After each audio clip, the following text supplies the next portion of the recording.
Hello everyone, Radhe Radhe. So today I am going to discuss about the one topic. There is a oxygen administration. So oxygen administration में एक important topic है that is intubation. यहीं से ज़्यादातर oxygen administration chapter के हमारे MCQs बनेंगे. सो intubation word से आप क्या समझ रहे हैं? इंट्यूबेशन इन मतलब अंदर और ट्यूबेशन मतलब क्या समझ में आ रहा है इससे कि ट्यूब को अंदर डालना. सो इंट्यूबेशन हम क्यों करते हैं? इनर ट्रैकेस्टोमी से अलग है. ट्रैकेस्टोमी से कैसे अलग है और क्यों अलग है इसको हम फर्दर डिस्कस करेंगे, लेकिन अभी हम इसी को इंट्यूबेशन को समझ रहे हैं. ठीक है. सो इंट्यूबेशन को मतलब क्या होता है? नाक और मुंह के माध्यम से ट्रैकिया यानी कि जो हमारी ट्रैकिया होती है गले की, वहाँ पे ऑक्सीजन पहुँचाना ताकि हमारा एयरवे पेटेंसी बना रहे.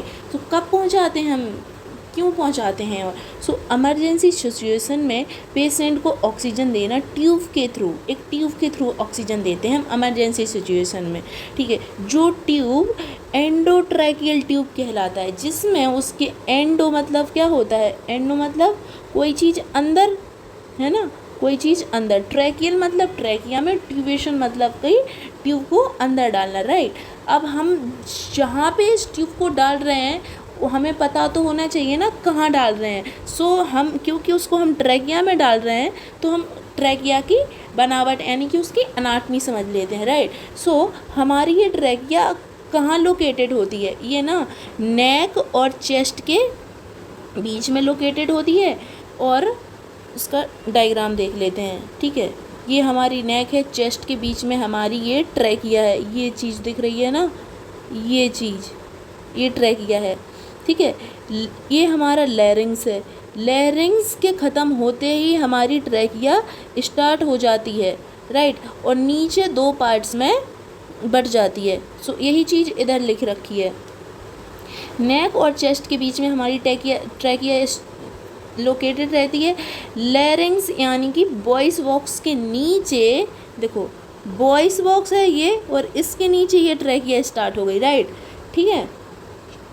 अब ये लगभग सर्वाइकल वर्टिब्री, 6 सर्वाइकल वर्टिब्री से स्टार्ट होती है और नीचे जाके T4 यानी कि थोरेसिक वर्टिब्री 4th और 5th वर्टिब्री के लेवल पर ये दो पार्ट में बट जाती है. मतलब कि इधर से ये दो पार्ट में बट रही है तो इधर हमारी T4 एंड T5 वर्टिब्री हैं. राइट. ठीक है.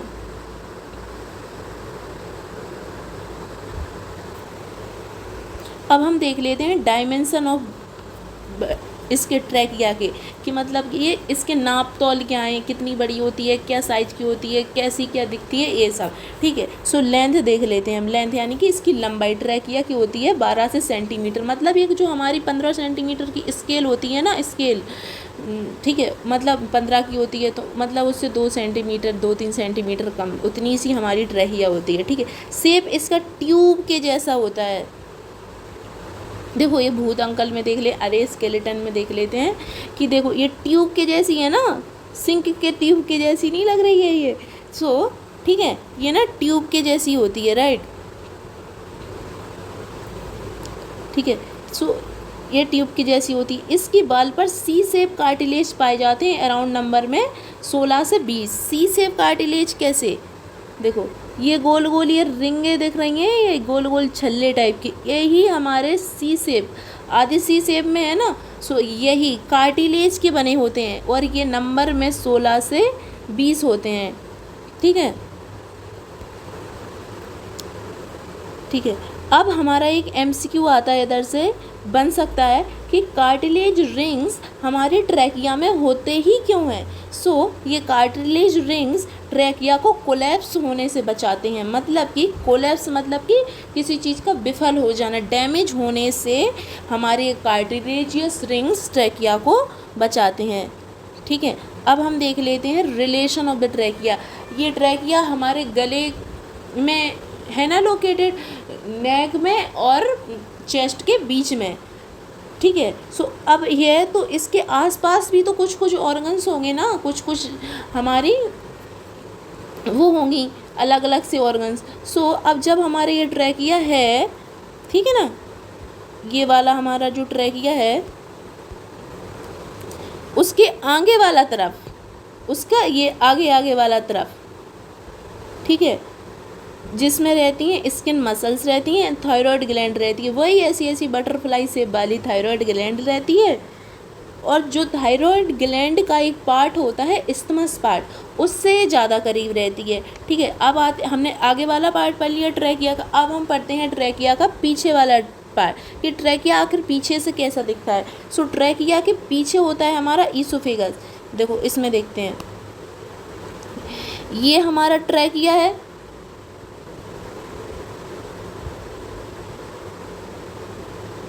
ये हमारा ट्रैकिया है, ठीक है। ये फर्दर T4 और T5 से 2 भागों में बट गया है और इधर से ये C6 सर्वाइकल 6 से शुरू हुआ था।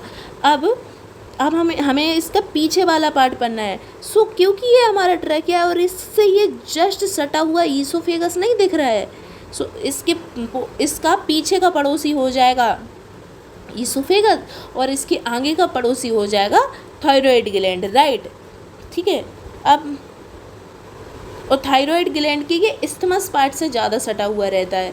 और अब हम पढ़ते हैं इसका तीसरा साइड वाला पार्ट, इसके ये साइड लेटरल पार्ट यानी कि साइड वाले पार्ट। सो अब हमारे इनके लेटरल साइड में क्या होता है, ठीक है, थायराइड लोब्स यानी कि उनके खंड, जैसे कि एक बॉक्स में 4-5 खंड होते हैं ना, सो मतलब उसे हम उनको लोब बोल सकते हैं। और कैरोटिड आर्टरी, ठीक है, जैसे कि अब ये देखो ये दीदी का गला है, तो हमारे गले ही से तो इधर वाली कैरोटिड आर्टरी गई है ना, जो हम CPR देते हैं जब चेक करते हैं, वही वाली आर्टरी, ठीक है। और अब आती है मोस्ट इम्पोर्टेंट चीज़, ठीक है, that is a function of trachea. ये फंक्शन है क्या ट्रैकिया का, क्यों हम इसको ही यूज कर रहे हैं ऑक्सीजन को एडमिनिस्ट करने के लिए इंट्यूबेशन के थ्रू, ट्यूब से ऑक्सीजन देने के लिए हम ट्रैकिया का ही यूज़ क्यों कर रहे हैं। सो हम ट्रैकिया के फंक्शन देख लेते हैं कि ऐसा क्या काम करता है ये ट्रैकिया कि हमें इसका ही यूज़ करना पड़ रहा है, और भी तो इतने सारे एयरवे में ऑर्गन से ट्रैकिया का ही क्यों कर रहे हैं हम। सो यही तो हमारा सबसे इम्पोर्टेंट चीज़ थी। सो ये ट्रैकिया एयर को लंग्स तक ले जाता है, ठीक है, एयर को फिल्टर करता है, वार्म करता है एंड मॉइस्चर प्रोवाइड करता है, राइट। अब एक नोट आता है, ट्रैकिया एक फाइब्रो, देखो ठीक है, इसने कर दिए फिल्टर कर दिया एयर को, इसने वार्म भी कर दिया एयर को और गर्माहट दे दी, मतलब एंड मॉइस्चर यानी कि उसमें ना थोड़ा मॉइस्चर पानी के जैसा कुछ कर दिया, मतलब उसमें रूखापन ड्राइनेस नहीं रहती है हवा में, ठीक है, ऐसा मॉइस्चर कर देना उसको कि सूखापन ड्राइनेस न रहे।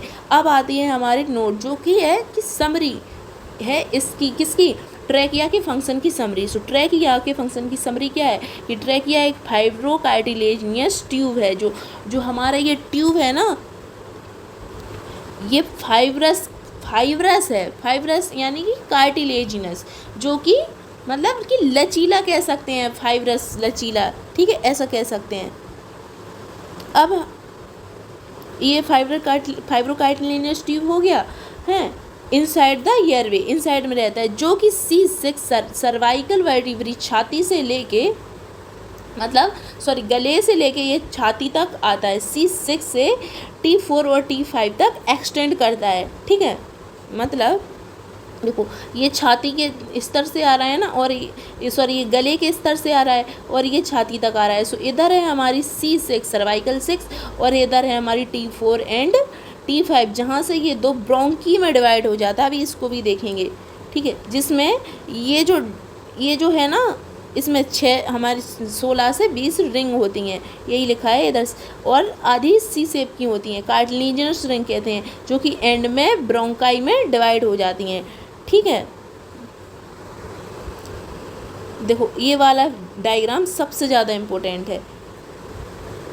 ये हमारा ट्रैकिया है, ये पीछे से सटीक हमारा इसका ईसोफेगस आ रहा है, लेकिन इसके ईसोफेगस के ऊपर ये हमारा फेरिंग्स वाला पार्ट हो गया, राइट।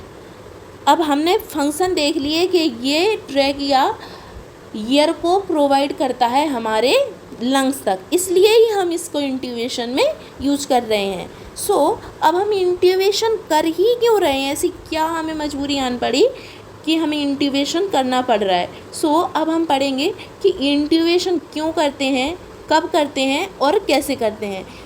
इससे पहले एक और इम्पोर्टेंट वो क्लियर कर लेते हैं कि इंट्यूबेशन और ट्रैकेस्टोमी में क्या अंतर है। जनरली लगता है कि इंट्यूबेशन ट्रैकिया में डाल रहे हैं तो इंट्यूबेशन ही ट्रैकिया है, कॉमन डाउट होना नॉर्मल है कि इंट्यूबेशन ट्रैकिया में कर रहे हैं, इसलिए कोई सोचेगा कि ट्रैकेस्टोमी को ही इंट्यूबेशन या इंट्यूबेशन को ही ट्रैकेस्टोमी कहते हैं। ये कैसे अलग होते हैं, ये चीज़ें अलग हैं, बहुत अलग हैं, इनको देख लेते हैं। ठीक है, ट्रैकियल इंट्यूबेशन और ट्रैकेस्टोमी। ठीक है, अब हम पहले देख लेते हैं हमारा यही इंट्यूबेशन होता है नोज या माउथ के थ्रू ट्यूब को सीधा ट्रैकिया में डाल देना। नोज या माउथ के थ्रू ट्यूब को सीधा हमारे उस ट्रैकिया में डाल देना। ठीक है, देखो ये दीदी हैं, इनकी नाक, इनके मुंह के थ्रू कोई ट्यूब आएगा और सीधा इधर आएगा, मुंह और नाक के थ्रू आ जा रहा है, राइट। और अब हम आते हैं हमारी ट्रैकेस्टोमी। ट्रैकेस्टोमी का मतलब क्या है, it is a minor surgery. ये माइनर सर्जरी है। और हमने इंट्यूबेशन में तो इसका इंट्रोडक्शन डेफिनेशन देख ली, इधर तो कोई सर्जरी का वर्ड ही नहीं आया। क्यों, इसलिए ही तो ये अलग अलग है। It is a minor surgery, एक छोटी सी सर्जरी है। Where we make a small hole that's called the stoma. हम गर्दन पर एक छोटा सा होल बनाते हैं जिसे स्टोमा कहते हैं। Then direct insert the ET tube that is endotracheal. Endo मतलब कि हमारे ट्रैकिया के अंदर डालने वाला ट्यूब को इंसर्ट कर देते हैं गले में एक छोटा सा होल बना के। देखो देखो, गले में एक छोटा सा होल बना देते हैं जिसमें ट्यूब डाल देते हैं, जिस ट्यूब को एंड्रोट्रैकियल ट्यूब कहते हैं, राइट। अब ड्यूरेशन क्या है, दोनों का हम वर्सेस देख रहे हैं, वर्सेस कंपैरिजन कर रहे हैं। ठीक है, ड्यूरेशन क्या है, इंट्यूबेशन ट्यूब को हम शॉर्ट टर्म के लिए डालते हैं, दैट इज टेम्परेरी। ठीक है, थोड़ी बहुत समय के लिए डाला और निकाल दिया, मतलब 2-4 मिनट नहीं, हो सकता है 1 दिन 2 दिन ऐसे करके। ठीक है, 1 हफ्ता भी हो सकता है। ठीक है, एमरजेंसी सिचुएशन में डालते हैं इंट्यूबेशन को, मतलब नाक और मुंह के थ्रू। ड्यूरिंग ऑपरेशन हो रहा है, जैसे कि अब ऑपरेशन हो रहा है तो फिर ऑपरेशन जैसे कि 2 घंटे में हो रहा है, 3 घंटे में हो रहा है, तो तब भी डाल सकते हैं। ज़्यादा बंदे को एडमिट नहीं रहना है, ज़्यादा महीनों या फिर 10-15 दिन एडमिट नहीं रहना है, तो फिर हम इंट्यूबेशन ही करते हैं, राइट। अब हमारी इंट्यूबेशन की यूजेस क्या है, general method of administrate the ventilation. ये बहुत ही साधारण तरीका है वेंटिलेटर देने का। वेंटिलेटर मतलब कि वेंटिलेशन मतलब ऑक्सीजन देने का पेशेंट को। ठीक है, अब हमें इंट्यूबेशन में इश्यू क्या क्या आ सकते हैं, मतलब कि ऐसा क्या हो जाता है कि हमें इंट्यूबेशन करते हैं, शायद आपकी वोकल कॉर्ड ख़राब हो गई हो। ठीक है, अभी पता चलेगा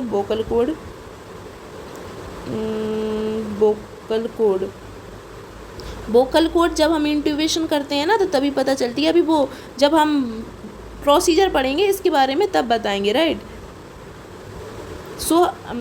वोकल कॉर्ड ख़राब हो जाती है तब हम करते हैं हमारा ट्रैकियल इंट्यूबेशन। इसमें मुंह से ट्यूब जाती है, क्योंकि इसमें मुंह से ट्यूब जाती है इसलिए पेशेंट को अनवेल भी फील हो सकता है।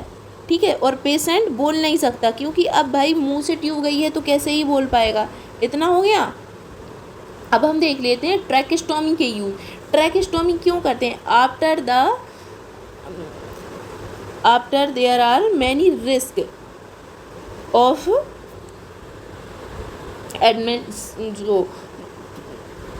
वो प्रोसीजर करने के उसके ट्रैकेस्टोमी के, राइट। ट्रैकेस्टोमी प्रोसीजर के बाद पेशेंट को बहुत सारे इन्फेक्शन हो सकता है उसे, क्योंकि ट्रैकेस्टोमी लॉन्ग टर्म यूज़ के लिए की जाती है। अगर बंदे को महीनों महीनों रहना है अस्पताल में, कोई बूढ़े अंकल जी लोग रहते हैं ना जैसे अस्पताल में ज़्यादा दिनों के लिए, तो उनके लिए व्हेन प्रॉब्लम इन ब्रीथिंग, जब आपको बहुत टाइम से आपको सांस लेने में दिक्कत हो रही हो तो ट्रॉकिस्टोमी करते हैं, ठीक है। ये ना इंट्यूबेशन के कंपैरिजन में हमारी ट्रैकेस्टोमी थोड़ी ना आरामदायक है, क्योंकि इसमें मुंह और नाक से कुछ नहीं होना है, सीधा होल के थ्रू ट्यूब जाना है ट्रैकिया में, ठीक है। सो इंट्यूबेशन के मुकाबले ये ज़्यादा आरामदायक है, क्योंकि इसमें पेशेंट बात कर सकता है। सो हम समझ गए ना हमारी इंट्यूबेशन का और ट्रैकेस्टोमी का क्या अंतर है। जनरली अंतर क्या है, लेट्स समरी कर लेते हैं इसकी, ठीक है।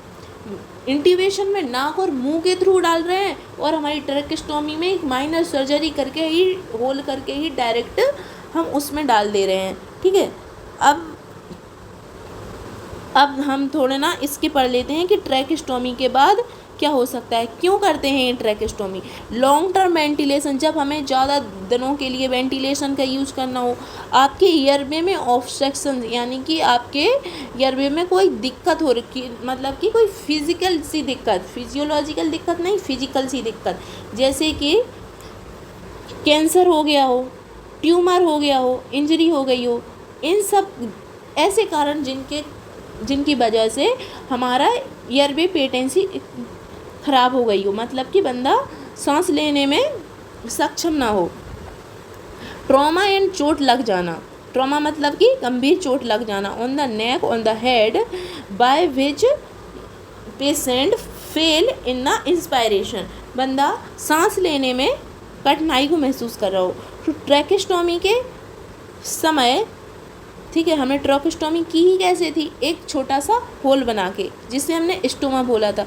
अब जब उसको हमने स्टोमा बोल दिया था और हमारी ट्रैकेस्टोमी हुई थी, बहुत सारे मतलब इस पर्पज़ से हुई थी ना कि बंदे को बहुत दिनों तक हॉस्पिटल में रहना है, तो फिर ऐसा सिस्टम बना दो, क्योंकि बंदा गंभीर तो भी है ना, क्योंकि ऐसे ही बंदे ज़्यादा दिनों तक रहते हैं जो ज़्यादा गंभीर रहते हैं, दैट्स मीन कि वो सांस लेने भी उनकी दिक्कत ही होएगी, ठीक है।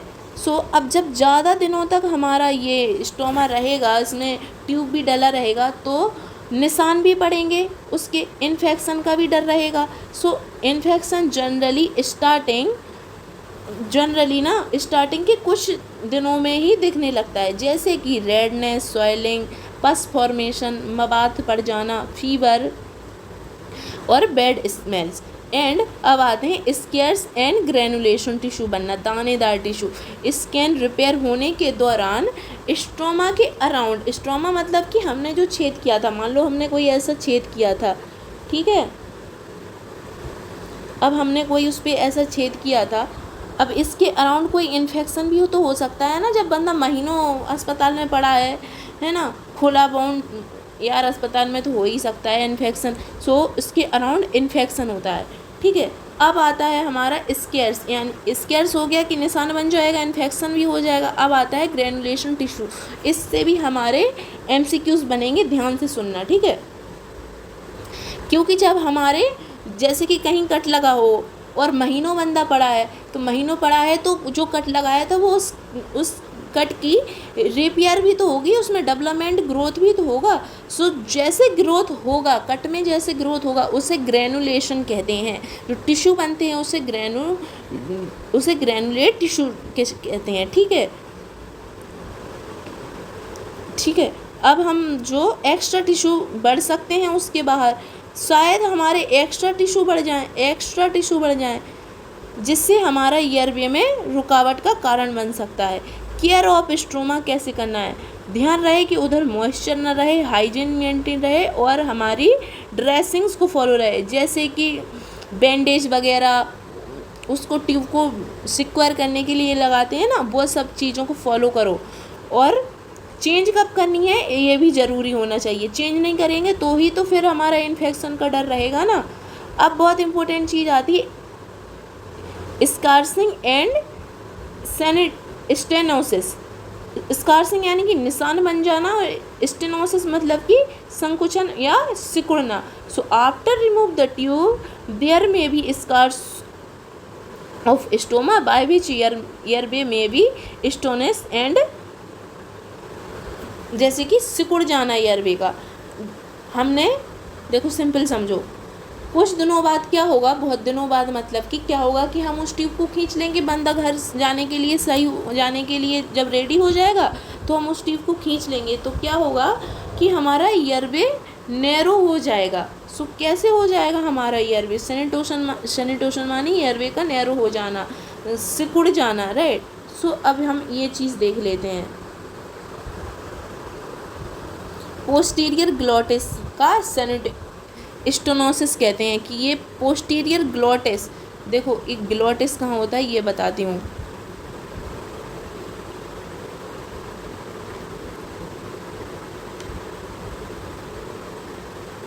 चलो इसमें बताती हूँ।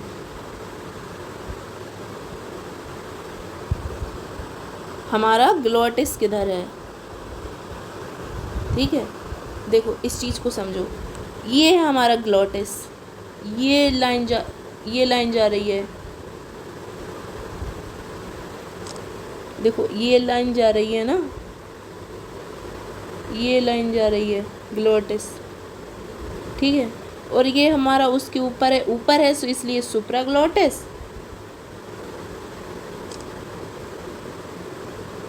ये लाइन जा रही है ग्लॉटिस, ये ऊपर है इसलिए सुप्राग्लॉटिस। ये हमारा हो जाएगा पीछे वाला एसोफेगस, ठीक है। और अभी ये समझ में नहीं आएंगी, ये बाद में बताऊंगी, राइट। पता चल गया ना, ये ग्लॉटिस है। अब फिर से वहीं आ जाते हैं कि हमारा ग्लॉटिस कहाँ था, ये हमें पता चल गया था। सो ये वही ग्लॉटिस है कि ये देखो ऐसा ऐसा नैरो सा हो जाएगा। So endoscopic view of the glottis in a patient with recurrent posterior glottis in stenosis, मतलब कि एंडोस्कोपिक व्यू है बंदे के हाल फिलहाल रिकरेंट में हुए पोस्टीरियर ग्लॉटिस के, मतलब ग्लॉटिस आपका पीछे की तरफ से सिकुड़ गया है before left and right grafting. अब इसका मतलब क्या है, before right and left grafting. So उसी ग्लॉटिस के राइट एंड लेफ्ट में, अच्छा, ईयरवे को चौड़ा करने के लिए खोला गया था, ठीक है। राइट और उस ग्लॉटिस को राइट और लेफ्ट ईयरवे को चौड़ा करने के लिए, देखो ऐसे समझते हैं, इमेज के थ्रू समझेंगे ना तो चलो ठीक है, हो गया। ये हमारा ग्लॉटिस दिख रहा है, ये सुप्राग्लॉटिस। सो मान लो ये हमारा ग्लॉटिस है, इसी का कोई पोस्टीरियर साइड होगा, तो उस पोस्टीरियर साइड को जब हमने खोला होगा, चौड़ा किया होगा ईयरवे देने के लिए, ग्राफ्टिंग मतलब कि खोलना, और फिर हमने उधर से ट्यूब हटा ली, तो जब हटा ली तो फिर वो सिकुड़ गया, ठीक है, हो गया, हमने ग्लॉटिस देख लिया। तब हमने जब कुछ दिनों बाद उधर से ट्यूब हटाई होगी तो वो ऐसा सिकुड़ा हुआ मिल जाएगा। ग्राफ्टिंग मतलब कि जब हमने ईयरवे को चौड़ा किया होगा उसके राइट एंड लेफ्ट पे, उसकी ये रिकरेंट सिचुएशन थी, ओके। अब हमने इतना पढ़ लिया कि हमारे उसका इंट्यूबेशन को और ट्रैकेस्टोमी का अंतर क्या है। अब हमारा आता है प्रोसीजर, मतलब कि इंट्यूबेशन मेन चीज़ जो हमें करनी थी। सो इंट्यूबेशन कब, क्यों एंड कैसे करते हैं, ठीक है, कब करते हैं, मतलब कि इसके इंडिकेशन क्या हैं। अब बहुत ही ध्यान से समझेंगे कि इसके इंडिकेशन क्या है, ठीक है। इंडिकेशन मतलब कि हम कब करते हैं, during the cardiac arrest, during the cardiac arrest, CPR चल रहा हो तब, ड्यूरिंग द कार्डियक अरेस्ट, और इग्नोर द, वो यार राइटिंग को इग्नोर करना, जल्दी जल्दी लिखना पड़ रहा है। पहला हो गया हमारा। अब ये दूसरा, any respiration arrest, respiration arrest, ठीक है, हमारा रेस्पिरेशन अरेस्ट क्या, हाइपोक्सिया मतलब कि lack of oxygen, and another one is hypercapnia, hypercapnia मतलब कि CO2 का ज़्यादा होना, इसमें हमारी ऑक्सीजन का कम होना, ठीक है। अब हमारे ये हम पढ़ रहे हैं कि कब कब हम इंट्यूबेशन करते हैं। सो पहला हो गया हमारा कार्डियक अरेस्ट और दूसरा होगा हमारा रेस्पिरेटरी अरेस्ट, जिसमें या तो हमारी CO2 ज़्यादा होगी तो हम उससे कह देंगे हाइपरकैपनिया, अगर हमारी O2 कम होगी तो हम उससे कह देंगे हाइपोक्सिया। अब तीसरा पढ़ते हैं लो GCS स्कोर, 8 से कम या 8 होना तो भी हमें इंट्यूबेशन परफॉर्म करना पड़ता है। चौथा हो जाएगा हमारा risk of aspiration. Risk of aspiration, aspiration मतलब कि किसी चीज़ का गले में अटक जाना, ठीक है। ये हवा, पानी, ब्लड, फॉरेन बॉडी कुछ भी हो सकता है। पांचवा आता है हमारा प्री सर्जरी, सर्जरी से पहले ये सर्जरी इलेक्टिव भी हो सकती है, मतलब कि प्लान बना के सर्जरी कर, जैसे कि ब्रेस्ट सर्जरी करानी है किसी फीमेल को तो अब जाके ही OPD में गई पहले दिन तो सर्जरी नहीं हो जाएगी, बहुत सारे प्रोसीजर होंगे, चेकअप होंगे, फलाना ढिमका, तब जाके सर्जरी का वो आएगा, ठीक है। सो इसे ही हम elective surgery. Emergency surgery, emergency में सर्जरी करनी पड़ रही है, जैसे कि ब्रेन हेमरेज वगैरह हो गया है, ठीक है।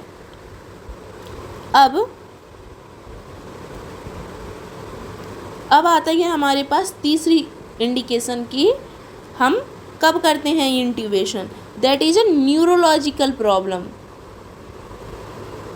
ठीक है। न्यूरोलॉजिकल प्रॉब्लम, EDH, इन सबको भी डिस्कस करूंगी, EDH, HDH एंड ICH। सो इससे इन सबको देखने के लिए पहले हम देख लेते हैं कि ICH मतलब कि इंट्राक्रेनियल हेमरेज, ठीक है, मतलब कि आपके क्रेनियल कैविटी में हेमरेज हो गया है, इस वाली को समझो। Cranial haemorrhage, bleeding inside the skull. Intracranial haemorrhage का मतलब क्या है, ब्लीडिंग इनसाइड द स्कल, आपके स्कल के अंदर एक्सेसिव ब्लीडिंग हो सकती है, ठीक है। अब हमें एक काम करना होगा, इस क्रेनियल हेमरेज को समझने से पहले हमें अपने स्कल की एवं ब्रेन की लेयर्स को समझ लेना चाहिए, जिससे हमें आगे की चीज़ें बहुत अच्छे से समझ में आएंगी। सो हमारे ना ब्रेन की मेनिंजेस लेयर होती है, मेनिंजेस एक लेयर होती है, ठीक है। ड्यूरामीटर, देखो ये हमारा बोन हो गया, मतलब कि बोन, ब्रेन स्कल की बोन, ठीक है। ऊपर से देखो, अपने सिर पे हाथ रखो, स्कल की बोन। उसके बाद दूसरा आता है हमारा ड्यूरामीटर। इसको ना ऐसे समझिए, आपके पास एक हाथ में क्या आपका ही रजिस्टर है। सो अब जो आपके रजिस्टर का सबसे फ्रंट कवर है वो हो गई आपकी बोन। उसके बाद एक आता है पहला पेज जिसमें हमारा इंडेक्स होता है, मान लो वो इंडेक्स हो गया ड्यूरामीटर। अब आता है हमारा दूसरा पेज, ठीक है, इंडेक्स के बाद वाला पेज, उसे मान लो आप अरोक्नोइड। एंड उसके बाद एक पेज आता है एक और, उसको मान लो आप पायामीटर, ठीक है, ऐसे मान लेते हैं, ठीक है। ये हो गई हमारी ब्रेन की मेनिंजेस लेयर। अब हम आते हैं स्कल की लेयर पे, ठीक है। अब हमारा ये है स्कल, मान लो आपका ही स्कल है ये, अब ठीक है स्कल। अब सोचो आप ना एक गोला बनाया है आपने कागज़ का, उस कागज़ में के गोले में आपने एक कागज़, दूसरा कागज़, मतलब कागज़ के ऊपर कागज़ लपेट के एक बहुत बड़ी आपने गेंद बना ली। मान लो आपने अपने ब्रेन की जितनी गेंद बना ली कागज़, तो सबसे ऊपरी जो कागज़ लगा है उस गेंद का, मान लो वो आपका स्कल है।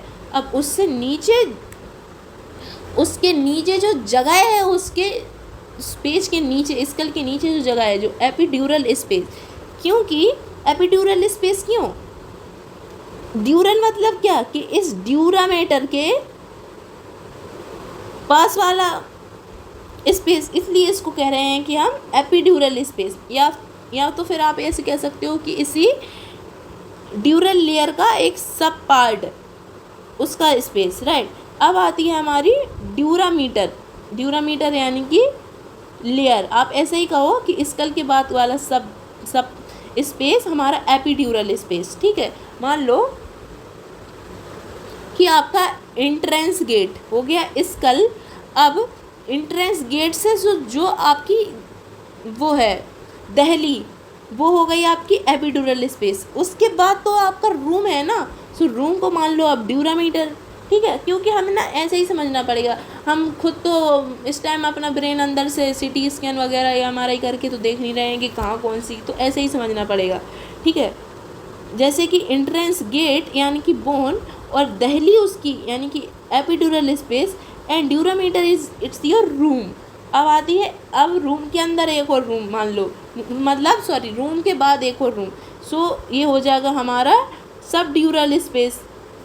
रूम के अंदर एक और रूम वाला सब ड्यूरल, उसी का सब मतलब सब बेड कब लगाते हैं, सब बेड लगाते हैं कि उसका ही दूसरा पार्ट, जैसे कि हम किसी चीज़ को डिवाइड करते हैं तो उस जो चीज़ डिवाइड में आई अब उस डिवीज़न के भी डिवीज़न हो गए हैं, ठीक है। जैसे कि हम उस बायोकेमिस्ट्री में पढ़ते हैं कि कार्बोहाइड्रेट का क्लासिफिकेशन करो, उसमें हम पढ़ देते हैं ना कि मोनो डाइपॉलीसैकेराइड।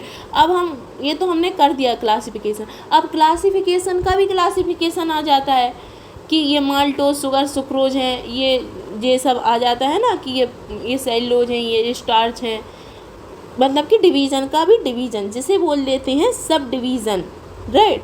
अब मान लो हो गया, देखो ये है मेन चीज़ हमारा ड्यूरामीटर, मेन चीज़ ये ड्यूरामीटर के बाद आने वाला सब और ड्यूरामीटर के पहले आने वाला एपिड्यूरल स्पेस, राइट। अब आती है हमारी दूसरी लेयर जिसका नाम है अरेक्नोइड स्पेस, ठीक है।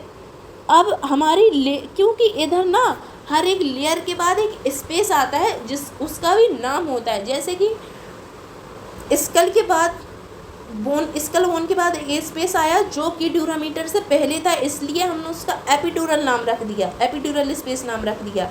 अब आ गई हमारी उसी का सब पार्ट जिसे हमने सब ड्यूरल कह दिया, ठीक है। अब आ गई हमारी दूसरी, अब ड्यूरल की फैमिली का काम खत्म, अब आ गई हमारी अरेक्नोइड। अब हमारी ये दूसरी चीज़ है कि अरेक्नोइड स्पेस तुम हो, ठीक है। अब क्योंकि ये दूसरी लेयर है तो क्योंकि इसमें बोला गया है कि हर लेयर का मतलब बोला क्या गया है होता ही है कि स्पेस होगा, ठीक है। सो अरेक्नोइड लेयर, अब उसका सब अरेक्नोइड स्पेस, मतलब कि इधर फिर से सब वर्ड लग गया, मतलब कि ये इसका ही बाद वाला, इसका ही डिवीज़न वाला स्पेस, ठीक है, सब अरेक्नोइड हो गया।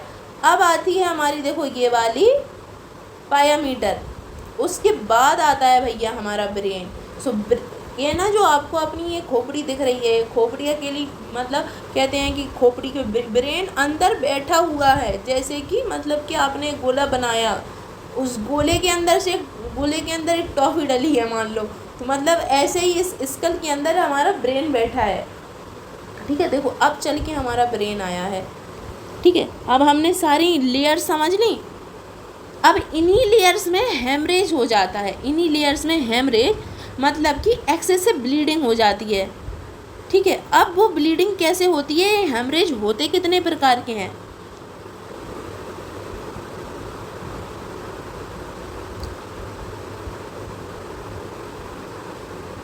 ठीक है, ये देख लेते हैं हम। किधर गया, ये रहा। हम हेमरेज के टाइप देख लेते हैं, okay. So type of haemorrhage मतलब कि न्यूरोलॉजिकल जो प्रॉब्लम, कैसी न्यूरोलॉजिकल प्रॉब्लम होती है हमें, मतलब कि पेशेंट को, जिसके कारण हमें इंट्यूबेशन करना पड़ता है, मतलब कि ट्रैकिया के थ्रू हमें ऑक्सीजन प्रोवाइड करनी होती है। सो क्योंकि ये हमारा सबसे ऊपर वाला हो गया स्कल, उसके बाद हो गई हमारी ड्यूरामीटर, अरेक्नोमीटर एंड पायामीटर, और फिर हमारे हो जाते हैं ब्रेन टिश्यू, राइट।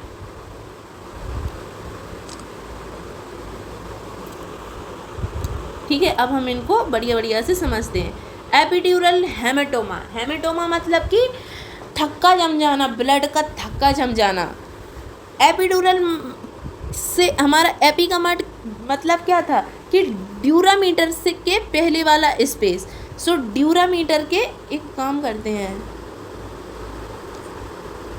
एक काम करते हैं इसको ना और इजी बनाने के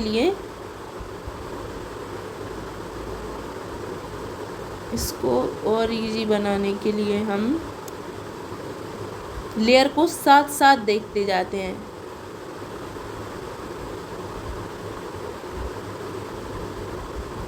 ठीक है, आसान रहेगा ना, अब सही रहेगा। एपिड्यूरल हेमाटोमा, क्यों एपिड्यूरल हेमाटोमा मतलब कि, रुको इसको,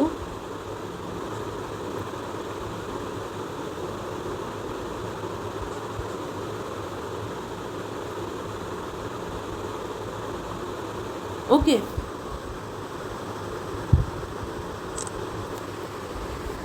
एपिड्यूरल हेमाटोमा मतलब कि आपकी ड्यूरामीटर के पहले वाले स्पेस में खून का थक्का जम जाना। ठीक है, मान ये हमारी ये दिख रही है ना ड्यूरामीटर, इसके पहले वाले स्पेस में रक्त का थक्का जम जाना। देखो ये हमारा रक्त का थक्का जम रखा है, एपिड्यूरल हेमाटोमा। दूसरा आता है हमारा सबड्यूरल हेमाटोमा, मतलब कि अब इस ड्यूरामीटर के सब डिवीज़न में जो सब नाम लगा है, ड्यूरामीटर के आने वाले बाद वाले स्पेस में खून का थक्का जम जाना, सो इसे नाम दे देंगे हम सबड्यूरल हेमाटोमा। मतलब कि ये ड्यूरामीटर, अब ड्यूरामीटर का ये वाला इधर, ये चीज़ इधर ऐसे दिखाई गई है कि इधर ये ऐसा थक्का जम रहा है आपके में। ठीक है, अब आता है हमारा सब अरेक्नोइड हेमाटोमा। सब अरेक्नोइड हेमाटोमा मतलब कि अरेक्नोइड की के बाद वाली, सब मतलब कि बाद वाली समझा करो, और एपी मतलब कि उसका पहला वाला समझा करो। ठीक है, किसका, लेयर का।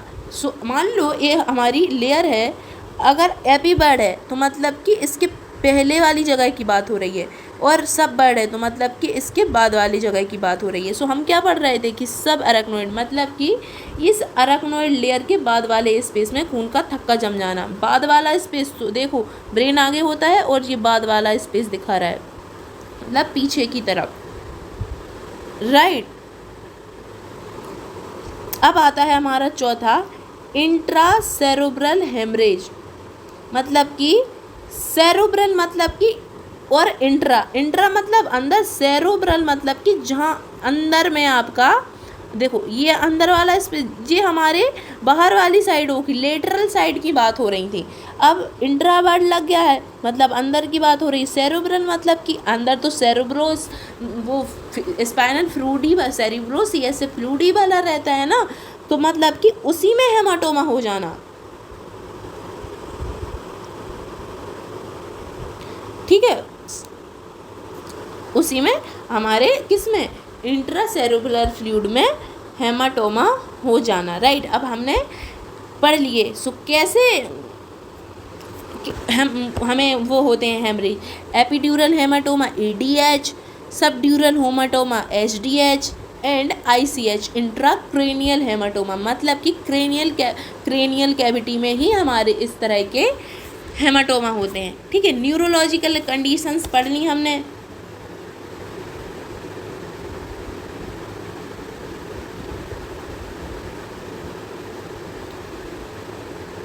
ठीक है, हमने न्यूरोलॉजिकल कंडीशन पढ़ ली। अब पढ़ते हैं हम कैसी वाली कंडीशन, न्यूरोमस्कुलर डिसीज़, जैसे कि माइस्थेनिया ग्रेविस। माइस्थेनिया ग्रेविस क्या है, एक ओल्ड ऑटो इम्यून डिसीज़ है जिसमें मसल्स वीक पड़ जाती हैं, जिसमें मसल्स का नर्व से कनेक्शन, इंटरेक्शन के, और नर्व्स और मसल्स के बीच, यानी कि सभी नर्व्स का हर चीज़ के साथ कनेक्शन होता ही क्या है। इससे पहले हमें ये पता मतलब होना चाहिए कि नर्व्स का फंक्शन क्या है। नर्व्स का फंक्शन है कि तुम्हारे सेंसेशन को ब्रेन तक पहुंचाना और फिर उसको वापस लाना कि अब तुम्हें क्या करना है, ऐसा वाला कनेक्शन रहता है। सो इसमें हमारे न्यूरोमस्कुलर डिसीज़ में क्या होता है कि हमारा मसल्स का कनेक्शन टूट जाता है, तो इसलिए हमें ऑक्सीजन देनी पड़ती है। क्यों देनी पड़ती है, क्योंकि हमारी मसल्स का मैसेज ही नहीं जाएगा न्यूरॉन्स तक कि हमें क्या दिक्कत हो रखी है पैर में। मान लो एक एग्जांपल के थ्रू समझते हैं कि आपके एक्सट्रीमिटी में, लोअर एक्सट्रीमिटी यानी कि पैर में आपके इंजरी हो गई, लेकिन आपको एक पुरानी ऑटो इम्यून डिसीज है जिसे हम मैस्थेनिया ग्रेविस कहते हैं, जिसमें क्या होता है कि आपके मसल्स का न्यूरॉन से कनेक्शन टूट गया है। अब आपके मसल्स में कुछ भी दिक्कत होती रहे, ट्रॉमा हो जाए, इंजरी, इन्फेक्शन, फलाना ढिमका कुछ भी हो जाए, जो होने का मैसेज ब्रेन तक जाएगा ही नहीं, चीज़ बनी रहेगी, ब्रेन को पता ही नहीं है कि भाई मेरे मालिक के पाँव में क्या हो रखा है। ठीक है, इसलिए हमें उसको ऑक्सीजन देनी होगी। अब ब्रेन तक मैसेज ना जाने का और ऑक्सीजन देने का क्या कनेक्शन है, ये सवाल आ सकता है, क्योंकि ब्रेन को पता नहीं है कि मेरे पेशेंट को चोट लग गई है। चोट तो लग गई है तो फिर ऑक्सीजन की कमी भी हो गई है, क्योंकि चोट लग गई है तो फिर हमारा एयरवे ऑब्स्ट्रक्शन भी हो गया, लेकिन ब्रेन को पता ही नहीं है कि चोट लगी है, क्योंकि ब्रेन का मतलब नर्व्स का मसल्स के साथ इंटरेक्शन टूट रखा है। ठीक है, ये होती है हमारी एक कंडीशन मैस्थेनिया ग्रेविस में। दूसरी कंडीशन आती है GBS, ग्लीनियन बेयर सिंड्रोम। ये एक सिंड्रोम है जिसमें हमारी नर्व्स पर इम्यूनिटी हमला करती है, मतलब कि हमारी इम्यूनिटी, हमारा इम्यून सिस्टम नर्व्स पर ही हमला कर देता है, जिससे हमारी नर्व डैमेज हो जाती हैं और फिर बॉडी में कुछ भी होता रहा, मसल्स में, मसल जैसी चीज़ों में कुछ भी होता रहे, हमारे ब्रेन को पता नहीं चलेगा। ठीक है, अब हमने ये सब क्या पढ़ लिए, इंडिकेशन कि हम आखिर क्या क्या ऐसे इंडिकेशन, संकेत, मजबूरियाँ होती हैं जिनमें हमें इंट्यूबेशन, एंडोट्रैकियल इंट्यूबेशन करना पड़ता है। सो एक बार इसकी समरी ले लेते हैं। राइट, कि airway obstructions, cardiac arrest, lower GCS scale, बंदा का ओरिएंटेशन सही नहीं है, GCS स्केल में उसका स्कोर 8 आ रहा है, मतलब कि बंदा अनकॉन्शियस है, होश में नहीं है। रिस्क ऑफ एस्पायरेशन, आपको वॉमिटिंग वगैरह, कुछ फॉरेन बॉडी आपके गले में या फिर गले में ही कोई फ्लूइड, ब्लड, कोई फॉरेन बॉडी खाना ना फंस जाना प्री सर्जरी के से पहले, मतलब सर्जरी से पहले। सर्जरी इलेक्टिव एंड इमरजेंसी भी हो रखती है। और हमने न्यूरोलॉजिकल कंडीशन तो अच्छे से पढ़ ही ली है, जिसमें हमारा epidural haematoma, subdural haematoma, intracranial haematoma, और हमने ये अभी पढ़ा है न्यूरोमस्कुलर डिसीज़, जिसमें पहली थी हमारी मैस्थेनिया ग्रेविस, जो कि हमारी ओल्ड इम्यूनिटी डिसीज़ थी, ऑटोइम्यून डिसीज़ थी, जिसमें हमारी मसल्स का न्यूरॉन्स, नर्व्स के साथ कनेक्शन टूट जा रहा था, जिसमें कि मसल्स वीक पड़ जाती हैं। शायद कि आपके मसल्स दिक्कत हो रखी है, लेकिन इसका पता आपकी ब्रेन को है ही नहीं, जिसमें मसल्स दिक्कत हो रखी है, तो फिर आपका एयरवे, मतलब ऐसी दिक्कत हो रखी है जिसमें आपको सांस लेने में कठिनाई हो रखी है। ठीक है, और हमारे ब्रेन को पता ही नहीं है, तो हमें फिर ऑक्सीजन एडमिनिस्टर करना ही पड़ेगा। सांस लेने में कठिनाई है, मतलब कि मुंह के थ्रू, नाक के थ्रू कठिनाई है, इसलिए तो हम ट्यूब के थ्रू दे रहे हैं। ठीक है, दूसरी चीज़ आती है हमारी GBS, ग्लीनियन बेयर सिंड्रोम, जिसमें हमारी नर्व्स पर ही हमला हो जाता है इम्यूनिटी के थ्रू। अब ये हमने पढ़ ली, क्यों वाली चीज़ पढ़ ली कि हम आखिरकार इसको परफॉर्म ही क्यों करते हैं। अब आती है कि हमारी परफॉर्म करने से पहले हम ड्रग कौन कौन से देते हैं, क्योंकि ये ना थोड़ी वैसी वाली चीज़ है कि अंदर हमारी कोई फॉरेन बॉडी जा रही है, फॉरेन बॉडी है ट्यूब को डालना, तो उससे पहले हमें कौन कौन सी ड्रग देने चाहिए। सो इधर एक कन्फ्यूज़न आ जाता है ड्रग में। हमारे इधर एक ड्रग में कन्फ्यूज़न आ जाता है कि ड्रग देना, लेकिन ये वाले के ड्रग देना मतलब कि हम जो ड्रग दे रहे हैं कैसे दे रहे हैं, ये वाला कन्फ्यूजन आता है। इंट्यूबेशन के थ्रू हम जो ड्रग देते हैं वो IV के थ्रू, मतलब इंट्रावेनस के थ्रू देते हैं, जो कि हमारे रैपिड रिस्पॉन्स के लिए जाने जाते हैं। अब हम देख लेते हैं कि ड्रग कैसे देते हैं। राइट,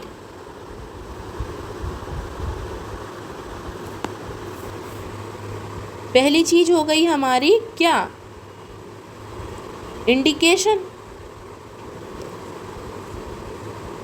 कब देना चाहिए।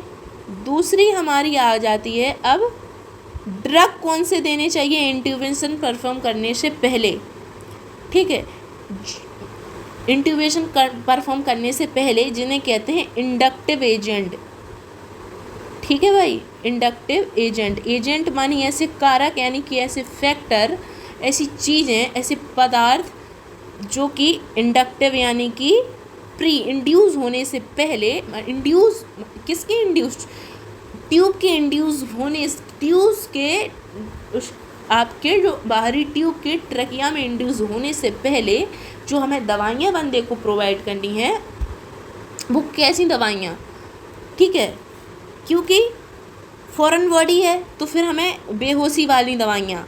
सो इसमें पहली आ जाती है हमारी सेडेटिव ड्रग, दूसरा आ जाता है हमारा एनेस्थीसिया, बेहोशी वाला। सो सेडेटिव का मतलब होता है गहरी नींद, और इसका मतलब गहरी नींद मतलब कि बंदे को सुला देना, और इसका मतलब होता है सुन्नपन। सो इन दोनों का मतलब ना बड़ा ही अच्छा होता है, बहुत अच्छे से समझ जाऊंगी, ठीक है। नींद में लाने वाली दवाइयाँ सेडेटिव ड्रग, और सुन्नपन होता है हमारा एनेस्थीसिया। सो हम पहले बहुत अच्छे से समझ लेते हैं इस सेडेटिव को, राइट। अब हमें बस ये हमारा सेडेटिव समझ रहे हैं ना कि ट्यूब डालने से पहले सेडेटिव ड्रग क्यों देते हैं, ठीक है। ये सेडेटिव ड्रग हमारे सीएनएस को सप्रेस्ड कर देते हैं, ठीक है भाई। एग्जाम्पल कि कब देते हैं, ठीक है, कैसी कैसी कंडीशन में। नींद संबंधी प्रॉब्लम को ट्रीट करने के लिए किया जाता है, और इंसोम्निया मतलब कि नींद संबंधी कंडीशन को ट्रीट करने के लिए, जैसे कि स्ट्रेस में कहाँ ही नींद आती है, एंजाइटी में कहाँ ही नींद आती है, ठीक है। बेकार सा लाइफ स्टाइल जब आपका हो तो उन सब चीज़ों के लिए। दूसरा हो जाएगा एग्जाम्पल हमारा, पहला एग्जाम्पल, ये दूसरा एग्जाम्पल। एलिप्सी के मरीज में, मतलब कि सीजर, मिर्गी आने वाले मरीज में एनेस्थीसिया, इस सेडेटिव ड्रग का यूज करते हैं। और नींद आने वाली दवाओं में भी हम नींद आने वाली कंडीशन में भी हम सेडेटिव ड्रग्स का, मिर्गी यानी कि सीजर में हम सेडेटिव ड्रग्स का यूज़ क्यों करते हैं, क्योंकि इसमें बंदा ना डिसओरिएंटेड हो जाता है, वो बहुत ज़्यादा फड़फड़ा सकता है, उसके बेड से गिरने के चांस रहते हैं, इसलिए हम उसको ऐसी गहरी नींद में सुला देते हैं कि वो अब गिरे ही ना, ठीक है। सो ये हमारी, वैसे एक चीज़ समझ लो कि ये एलिप्सी और सीजर मतलब ये दोनों एक ही वर्ड हैं, होता ही क्यों है, इसमें ये पुरानी न्यूरल डिसीज़ है या कंडीशन है जिसमें ब्रेन का इलेक्टिव सिस्टम, मतलब इलेक्ट्रॉनिक सिस्टम चलता है ना हमारे, जैसे कि हमारे हार्ट के इलेक्ट्रॉनिक सिस्टम को कंडक्शन सिस्टम कहते हैं, ऐसे ही हमारे ब्रेन में जो इलेक्ट्रॉनिक सिस्टम चलता है ना, उसका असमान हो जाना। असमान मतलब कि उसका नॉर्मल ना रहना, असमान हो जाना, ठीक है। इसलिए हमें उसकी दिक्कत हो जाती है, सीजर की या फिर एपिलेप्सी बोल सकते हैं। अब हम बात करते हैं हमने वो कर लिया कि इसमें क्या कर लिया, सेडेटेटिव। इसमें हमारा सेडेटेटिव ड्रग बेसिकली हमारे सीएनएस को सप्रेस्ड करके हमें गहरी नींद में सुला देते हैं। सो सेडेटिव का यूज़ कब करते हैं, एपिलेप्सी के मरीज में नींद संबंधी विकारों को ट्रीट करने के लिए, ठीक है। और ये याद रखना कि एपिलेप्सी यानी कि सीजर किस कारण होते हैं, जो होते हैं हमारे ब्रेन के इलेक्टिव सिस्टम के बिगड़ जाने पे। अब हम मूव करते हैं हमारे इस पे, नेक्स्ट वन हमारे पास क्या था, एनेस्थीसिया क्यों देते हैं, एनेस्थीसिया का मतलब है निश्चेतना, यानी कि टोटली अनकॉन्शियसनेस। ठीक है, बेहोशी जिसे हम कहते हैं। होशी मतलब कि बेहोशी का मतलब क्या है, इसमें इस बा का वे का मतलब है इस अकेले का कि होश ना रहना। इसमें दर्द का अनुभव नहीं होता है, दर्द ही फील नहीं होएगा भाई, दर्द का फील नहीं होना। ठीक है, मतलब कि लेस ऑफ सेंस ओरिएंटेशन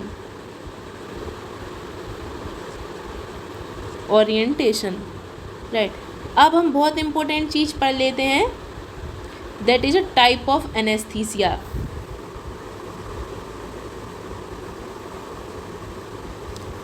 और क्योंकि एनेस्थीसिया के टाइप तो हमारे होने ही चाहिए ना। एनेस्थीसिया मतलब अब ऐसे सोच लो कि हम किसी को बेहोश कर रहे हैं, तो फिर बेहोशी के भी तो सिस्टम होना है। बेहोशी कोई साधारण सी बात थोड़ी है कि जाओ किसी को भी बेहोश करके आ जाओ, है ना। बहुत सोच समझ के वाली बातें हैं, तो सोच समझ के वाली बातें हैं तो मतलब इनके टाइप भी हैं। सो पहला आ जाता है हमारा लोकल एनेस्थीसिया। ठीक है, अच्छे से समझेंगे, लोकल एनेस्थीसिया। स्पेलिंग और राइटिंग समझ जाया करो, ये जल्दी जल्दी के काम होते हैं। ठीक है, मतलब कि लोकल मतलब कि बॉडी का कोई, लोकल एनेस्थीसिया मतलब बॉडी का कोई स्पेसिफिक बच्चे पार्ट, बॉडी का कोई स्पेसिफिक पार्ट सुन्न करना, जिसमें मरीज को होश भी रहता है, क्योंकि स्पेसिफिक पार्ट सुन्न किया है, ना कि हमारा डायरेक्ट ब्रेन का CNS सप्रेस्ड हो रहा है। अब मान लो कि किसी को आँख का इलाज होना है तो फिर आँख में दे दो, है ना। किसी के कमर का इलाज होना है तो फिर एब्डोमेन में दे दो, राइट। जिसमें मरीज को होश भी, देखो बहुत बेसिक समझते हैं ना हम हिंदी में बिल्कुल। अब दूसरा हमारा लोकल हो गया कि लोकल एनेस्थीसिया मतलब कि हम क्या करते हैं, किसी स्पेसिफिक पार्ट को सुन्न कर देते हैं जिसमें मरीज को होश भी रहता है। अब आता है हमारा जनरल एनेस्थीसिया। ठीक है सर, इसमें मरीज पूरी तरह से बेहोश हो जाता है। इसमें मरीज पूरी तरह से बेहोश हो जाता है। ठीक है, कोई होश नहीं रहता। अब आ जाते हैं हम तीसरे पे, रीजनल एनेस्थीसिया या रीजनल ब्लॉक या फिर रीजनल ब्लॉक। सो इसमें क्या होता है, इसके कैरेक्टरिस्टिक्स क्या हैं। विशेष स्थान को सुन्न करना, मतलब कि विशेष स्थान कैसे, जैसे कि विशेष स्थान मतलब कि मान लो कि कमर के नीचे वाला हिस्सा पूरा सुन्न कर देना, स्थानीय तो हो गया ना। विशेष स्थान को पूरा सुन्न करना, पूरा सुन्न करना। एग्जाम्पल, जैसे कि अब ऊपर ऊपर का कर दो, कमर के ऊपर वाला पूरा सुन्न कर दो, जैसे कि कमर के नीचे को पूरा सुन्न करना, जो कि आता है हमारे रीजनल एनेस्थीसिया के अंडर। ठीक है, अब हम एनेस्थीसिया यूज क्यों करते हैं, एनेस्थीसिया यूज करते हैं बिफोर सर्जरी, ड्यूरिंग, ऐसी